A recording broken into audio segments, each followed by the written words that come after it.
Plus ടുവിലെ focus area base ചെയ്തിട്ടുള്ള revision ക്ലാസ്സുകളിലെ തുടർച്ചയാണിന്ന്.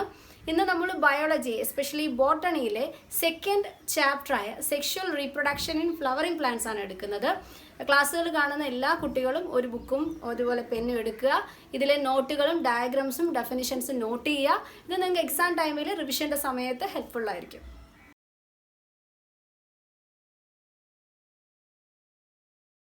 സോ എന്താണ് റീപ്രൊഡക്ഷൻ എന്ന് പറയുന്നത്? പുതിയൊരു ജനറേഷൻ അല്ലെങ്കിൽ ഒരു പ്രൊജനി ഉണ്ടാകുന്ന പ്രോസസ്സിനെയാണ് നമ്മൾ റീപ്രൊഡക്ഷൻ എന്ന് പറയുന്നത്.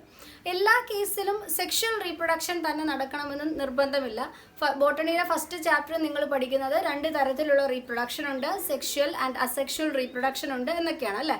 അതായത് മെയിൽ ആൻഡ് ഫീമെയിൽ ഗ്യാമീറ്റുകളുടെ ഫ്യൂഷൻ നടക്കുന്നു എങ്കിൽ അത്തരത്തിലുള്ള ഫെർട്ടിലൈസേഷൻ ആണ് സെക്ഷൽ റീപ്രൊഡക്ഷൻ എന്ന് പറയുന്നത്.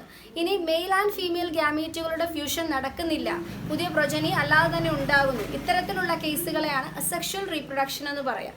അതിന് കുറേ എക്സാമ്പിൾസ് നിങ്ങൾ ഫസ്റ്റ് ചാപ്റ്ററിൽ പഠിച്ചതാണ്. ഫോർ എക്സാമ്പിൾ നമ്മൾ ജീവികളുടെ കേസിൽ എടുക്കുകയാണെങ്കിൽ എന്താ, ഒരു അമീബ എടുക്കുന്നു. അമീബയുടെ കേസിൽ എന്താണ്, അതിന് ബൈനറി ഫിഷൻ ആണ് നടക്കുന്നത്. ഒരു അമീബ 2ആയിട്ട് ഡിവൈഡ് ചെയ്ത് എന്തായി മാറുന്നു, 2 അമീബകളായി മാറുന്നു അല്ലേ. അവിടെ ഒരു മെയിൽ അമീബയോ അല്ലെങ്കിൽ ഫീമെയിൽ അമീബയും തമ്മിലുള്ള ഒരു ഫ്യൂഷന്റെ ആവശ്യം വരുന്നില്ല. അവരുടെ ഗ്യാമീറ്റുകൾ ഫ്യൂസ് ചെയ്യേണ്ട ഒരു അവസ്ഥ വരുന്നില്ല. ഒരു അമീബ തന്നെ 2ആയിട്ട് ഡിവൈഡ് ചെയ്ത് ഓരോ അമീബകളായി മാറുകയാണ് ചെയ്യുന്നത്. ഇതിനെയാണ് ബൈനറി ഫിഷൻ. ഫിഷൻ എന്ന് പറയുന്നതാണ് അമീബയിലെ റീപ്രൊഡക്റ്റീവ് മെത്തേഡ് എന്ന് പറയുന്നത്. അതൊരു അസെക്ഷൽ റീപ്രൊഡക്ഷൻ ആണ്. അമീബയെ പോലെ തന്നെ പല ജീവികളെ പറ്റിയും, ഈസ്റ്റ്, ഹൈഡ്ര, അതുപോലെ ചില ചെടികളുടെ കാര്യം നിങ്ങളിപ്പോൾ സുവോളജി അല്ല ബോട്ടണിയെ പറ്റി പറയുകയാണെങ്കിൽ പൊട്ടറ്റോ പോലെയുള്ള പ്ലാന്റുകളുടെ റീപ്രൊഡക്ഷൻ, അവർക്ക് പലതരം പ്രൊപ്പഗ്യൂൾസ് ഉണ്ട്, റീപ്രൊഡക്റ്റീവ് പ്രൊപ്പഗ്യൂൾസ് ഉണ്ട്. ഇതൊക്കെ നിങ്ങൾ ഫസ്റ്റ് ചാപ്റ്ററിൽ പഠിക്കുന്നതാണ്. ഓക്കെ, ഇപ്പോഴത്തെ നമ്മുടെ chapter sexual reproduction in flowering plants ആണ്. അതായത് അവിടെ മെയിൽ ആൻഡ് ഫീമെയിൽ ഗ്യാമീറ്റുകളുടെ ഫ്യൂഷൻ നടക്കുന്നുണ്ട്. അത്തരത്തിൽ റീപ്രൊഡക്ഷൻ സംഭവിക്കുന്ന ഫ്ലവറിംഗ് പ്ലാന്റ്സുകൾ ഏതൊക്കെ, അവയിൽ എങ്ങനെയാണ് ഒരു മെയിൽ ഗ്യാമീറ്റും ഫീമെയിൽ ഗ്യാമീറ്റും ഫ്യൂസ് ചെയ്യുന്നത്, ഏതൊക്കെയാണ് മെയിൽ ഗ്യാമീറ്റ്സ് അല്ലെങ്കിൽ എന്താണ് ഫീമെയിൽ ഗ്യാമീറ്റ്, ഇത്തരത്തിലുള്ള കാര്യങ്ങളാണ് ഈ ചാപ്റ്ററിൽ ഡിസ്കസ് ചെയ്യുന്നത്.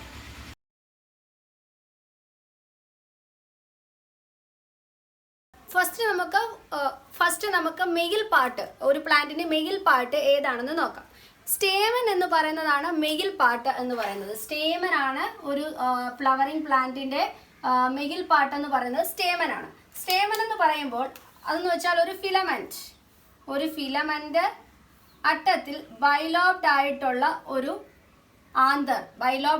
ഒരു ആന്തറോട് കൂടിയിട്ട് ഒരു ഫിലമെന്റും കൂടെ വരുന്ന ഈ സ്ട്രക്ചറിനെയാണ് നമ്മൾ സ്റ്റേമൻ എന്ന് പറയാം. ഇതിനൊരു സ്ലെൻഡർ ആയിട്ടുള്ള ഒരു ഫിലമെന്റ് ഉണ്ടാവും, അറ്റത്ത് എന്തുണ്ടാവും, ആന്തർ ഉണ്ടാവും.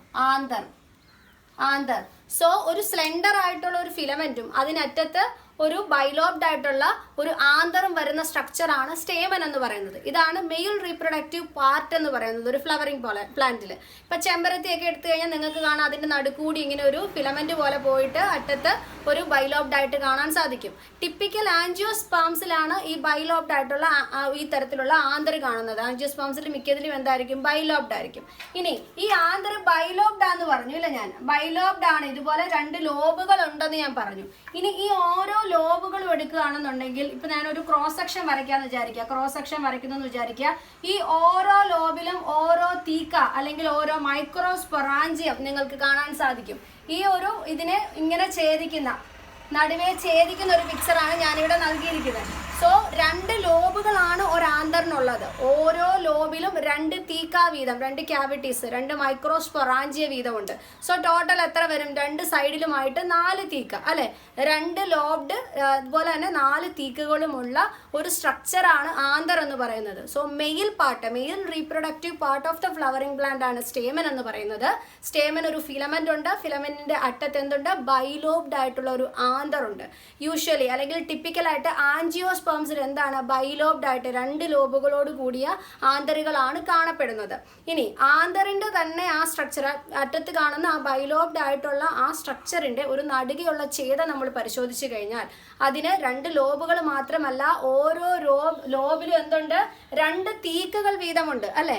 ആ 4 തീക്ക മൊത്തം 2 സൈഡിലുമായിട്ട് 4 തീക്കകളുമുണ്ട്. ഈ തീക്കയെ തന്നെയാണ് മൈക്രോസ്പൊറാഞ്ചിയം എന്ന് പറയുന്നത്. ഈ മൈക്രോസ്പൊറാഞ്ചിയത്തിനുള്ളിലാണ് എന്തുണ്ടാക്കപ്പെടാൻ പോകുന്നത്, പോകുന്നത്? പോളൻ ഗ്രെയിൻസ് ഉണ്ടാക്കപ്പെടുന്നത്. നമ്മുടെ മനുഷ്യന്റെ കേസിൽ അല്ലെങ്കിൽ ആനിമൽസിന്റെ കേസിൽ സ്പേം, ഹ്യൂമൻസിന്റെ കേസിൽ സ്പേം എന്ന് പറയുന്നതിന് ഈക്വൽ ആയിട്ടുള്ള ഫ്ലവറിംഗ് പ്ലാന്റ്സിലെ മെയിൽ റീപ്രൊഡക്റ്റീവ് പാർട്ടാണ് എന്ത് പറയുന്നത്? Pollen grain. സ്പേമിന് ഈക്വൽ ആണ് എന്ത്? പോളൻ ഗ്രെയിൻ എന്ന് പറയുന്നത്. ഓക്കെ, സോ ഈ പോളൻ ഗ്രെയിൻ നിർമ്മിക്കപ്പെടുന്നത് എവിടെയാണ്? ഈ പറഞ്ഞ മൈക്രോസ്പൊറാഞ്ചിയത്തിലാണ്. Okay, microsporangium. മൈക്രോ ചേർത്ത് വരുന്നത് ഫ്ലവറിംഗ് പ്ലാന്റ്സിൽ എന്തുമായിട്ട് ബന്ധപ്പെട്ടിരിക്കുന്നു? മെയിൽ റീപ്രൊഡക്റ്റീവ് സിസ്റ്റവുമായിട്ട് ബന്ധപ്പെട്ടിരിക്കുന്നു. Micro mail reproductive system. അതേസമയം മെഗാ ചേർത്ത് വരുന്നതൊക്കെ ഫീമെയിൽ റീപ്രൊഡക്റ്റീവ് സിസ്റ്റവുമായിട്ട് ബന്ധപ്പെട്ടിരിക്കുന്നു. ഫ്ലവറിംഗ് പ്ലാന്റ്സിൽ മൈക്രോ എന്ന് പറയുന്നത് മെയിൽ റീപ്രൊഡക്റ്റീവ് സിസ്റ്റവും മെഗാ എന്ന് പറയുന്നത് ചേർത്ത് വരുന്നത് ഫീമെയിൽ റീപ്രൊഡക്റ്റീവ് സിസ്റ്റവുമായിട്ട് ബന്ധപ്പെട്ടിരിക്കുന്നു. ഓക്കെ, സോ സ്റ്റേമന്റെ സ്ട്രക്ചർ എല്ലാവർക്കും ക്ലിയർ ആണെന്ന് വിചാരിക്കുന്നു. ഒരു ഫിലമെന്റ്, ആന്തർ ബൈലോബ്ഡ് ആണ്. ഓരോ ലോബിലും 2 തീക്ക വീതം. സോ 4 തീക്കകളുണ്ട്. ഇതിൽ നിന്നാണ് ഇനി പോളൻ ഗ്രെയിൻ ഉൽപ്പാദിപ്പിക്കപ്പെടാൻ പോകുന്നത്. ഓക്കെ, നമുക്ക് മൈക്രോസ്പൊറാഞ്ചിയത്തിന്റെ സ്ട്രക്ചർ നോക്കാം. മൈക്രോസ്പൊറാഞ്ചിയം അല്ലെങ്കിൽ ആന്തറിന്റെ സ്ട്രക്ചർ എന്ന് പറയുന്നത് 4 തീക്കകളുണ്ട്. ഈ 2 ലോബുകളാണ്. ഇത് നമ്മൾ ഓൾറെഡി പറഞ്ഞതാണ്. ഇനി ഈ ഒരു സ്പൊറാഞ്ചിയത്തിന് അല്ലെങ്കിൽ ഈ തീക്കയ്ക്ക് വെളിയിലായിട്ട് ഒരു സെല്ലുണ്ടാവും. ആ സെല്ലുകൾ എല്ലാത്തിനും ഉണ്ട്. ഞാനിപ്പോൾ ഇവിടെ മാത്രം വരച്ച് കാണിക്കുകയാണ്. ഈ ഒരു മൈക്രോസ്പൊറാഞ്ചിയത്തിന് വെളിയിൽ കാണുന്ന ഈ ഒരു സെൽ ലെയറാണ് ടപ്പീറ്റം എന്ന് പറയുന്നത്. ടപ്പീറ്റം എന്ന് പറയുന്നത് എന്താണ്? ഈ ഇതിന് ഈ തീക്കയ്ക്ക് വെളിയിൽ തൊട്ടടുത്ത് കാണുന്നതാണ്. ഇത് കൂടാതെ 3 ഔട്ടർ ലെയറും കൂടി എന്തിനുണ്ട്? ഈ പറഞ്ഞ മൈക്രോസ്പൊറാഞ്ചിയത്തിനുണ്ട്. ഇതുപോലെ തന്നെ ചുറ്റിനും ഉണ്ട് കേട്ടോ. സോ ഈ മൈക്രോസ്പൊറാഞ്ചിയത്തെ കവർ ചെയ്ത് 4 ലെയറുകളാണ് മൊത്തം ഉള്ളത്. 3 ലെയറുകൾ ഇവിടെയും 1 ലെയർ ഈ മൈക്രോസ്പൊറാഞ്ചിയത്തോട് ചേർന്നു. ഈ മൈക്രോസ്പൊറാഞ്ചിയത്തോട് ചേർന്ന് നിൽക്കുന്ന ആ ലെയറിനെയാണ് ടപ്പീറ്റം എന്ന് പറയുന്നത്. ഈ ടപ്പീറ്റത്തിന്റെ ഫംഗ്ഷൻ എന്ന് പറയുന്നത് ഈ സ്പൊറാഞ്ചിയത്തിന് നറിഷ്മെന്റ് കൊടുക്കുക എന്നുള്ളതാണ്. നറിഷ്മെന്റ് കൊടുക്കുക എന്നുള്ളതാണ് ടപ്പീറ്റം എന്ന ലെയറിന്റെ ഫംഗ്ഷൻ.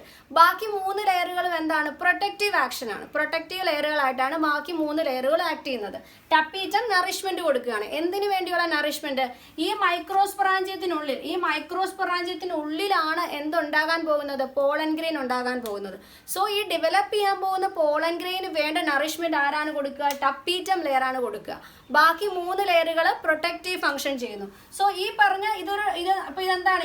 ഇതൊരു എന്തോ പ്രോസസ്സ് നടക്കാൻ പോകുന്ന തീക്കയാണ് അല്ലെ? അതായത് അവിടെ പോളൻ ഗ്രെയിൻ ഉണ്ടാകാൻ പോവാണ് അല്ലെ? സോ ഇതിനെ തന്നെയാണ്, ഇതിനകത്ത് ഡെൻസ്ലി പാക്ഡ് ആയിട്ടുള്ള കുറേ സെല്ലുകളായിരിക്കും. സോ ഇവയാണ് നമ്മൾ സ്പോറോജീനസ് ടിഷ്യൂ എന്ന് പറയാം. സ്പോറോജീനസ് ടിഷ്യൂ എന്ന് പറയുന്നത് മൈക്രോസ്പൊറാഞ്ചിയത്തിനുള്ളിൽ ഡെൻസ്ലി പാക്ഡ് ആയിട്ട് കാണപ്പെടുന്ന ആ ഒരു സ്ട്രക്ചറിനെയാണ് നമ്മൾ സ്പോറോജീനസ് ടിഷ്യൂ എന്ന് പറയാം. ഇതിൽ നിന്നാണ് മൈക്രോസ്പോർ ഉണ്ടാകപ്പെടാൻ പോകുന്നത്. മൈക്രോസ്പോറാണ് പിന്നീട് പോളൻ ഗ്രെയിൻ ആയി മാറാൻ പോകുന്നത്. സോ പോളൻ ഗ്രെയിൻ ഉണ്ടാകുന്നതിന് വേണ്ടിയുള്ള നറിഷ്മെന്റ് കൊടുക്കുന്ന ലെയറാണ് ടപ്പീറ്റം എന്ന് പറയുന്നത്. ടപ്പീറ്റത്തിന് വെളിയിലായി പിന്നെയും 3 ലെയറുകൾ കാണപ്പെടുന്നുണ്ട്. അവ പ്രൊട്ടക്റ്റീവ് ആക്ഷൻ ആണ്. സോ ഇതാണ് നമ്മുടെ മൈക്രോസ്പൊറാഞ്ചിയത്തിന്റെ ഒരു സ്ട്രക്ചർ. സോ നമ്മളിപ്പോൾ കണ്ടു ഡെൻസ്ലി പാക്ഡ് ആയിട്ടുള്ള സെല്ലുണ്ട്. അവയാണ് സ്പോറോജീനസ് ടിഷ്യൂ എന്ന് പറയാം. സ്പോറോജീനസ് ടിഷ്യൂ ആണ് പിന്നീട് മിയോട്ടിക് ഡിവിഷന് വിധേയമായിട്ട് മിയോസിസ് ആണ് നടക്കാൻ പോകുന്നത് കേട്ടോ. മിയോട്ടിക് ഡിവിഷന് വിധേയമായി എന്തായി മാറുന്നു? പോളൻ ഗ്രെയിൻ ആയി മാറുന്നു. ഓക്കെ, പോളൻ ഗ്രെയിൻ എന്ന് പറയുന്നതാണ് മെയിൽ ഗാമീറ്റോഫൈറ്റ്. ഫ്ലവറിംഗ് പ്ലാന്റിന്റെ മെയിൽ ഗാമീറ്റോഫൈറ്റ് എന്ന് പറയുന്നതാണ് പോളൻ ഗ്രെയിൻ. ഓക്കെ, നമുക്കറിയാം, ഓൾറെഡി നമ്മൾ ഡിസ്കസ് ചെയ്തതാണ്. പോളൻ ഗ്രെയിൻ എന്ന് പറയുന്നതാണ് മെയിൽ ഗാമീറ്റോഫൈറ്റ്. ഇതിന് 2 ലെയറുകളുണ്ട്. ഈ പറഞ്ഞ പോളൻ ഗ്രെയിനിന് 2 ലെയറുകളുണ്ട്. ഔട്ടർ മോസ്റ്റ് ലെയറിനെയാണ് എക്സൈൻ എന്ന് പറയുന്നത്. ഇന്നർ മോസ്റ്റ് ലെയറിനെ എന്ത് പറയുന്നു? ഇൻഡെയിൻ എന്ന് പറയുന്നു.